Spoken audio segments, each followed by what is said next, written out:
సంసారంలో సర్దుకుపోయే మనసు భార్యాభర్తలిద్దరికీ ఉండాలి. ఒక్కరు మాత్రమే ప్రతిదానికి సర్దుకుపోతే ఇంకొకరు ఎప్పుడు సమస్యగానే మిగిలిపోతారు. మనుషుల్లో కూడా ఈ నీతి విలువ లేదేమో.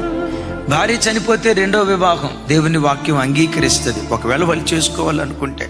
భర్త చనిపోతే రెండో వివాహం దేవుని వాక్యం అంగీకరిస్తుంది, ఒకవేళ వాళ్ళు చేసుకోవాలనుకుంటే.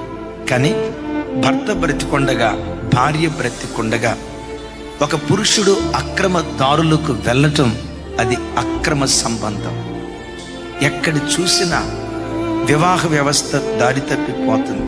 నా భార్య అందగత్తి కాదనో, నాకేదో సంతోషం ఇవ్వట్లేదనో, నాకు నచ్చలేదనో పిల్లలు పుట్టిన తర్వాత అక్రమదారులకు వెళ్తున్నారు.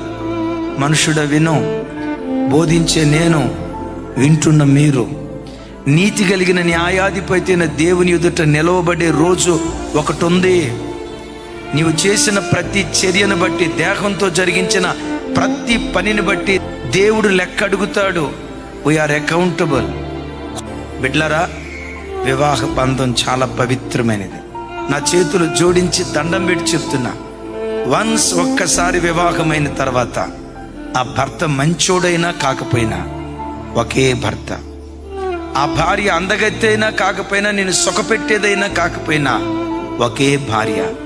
అలాంటి నీతి విలువలతో మన కుటుంబాలను కట్టుకునే కృప దేవుడిచ్చునుగాక.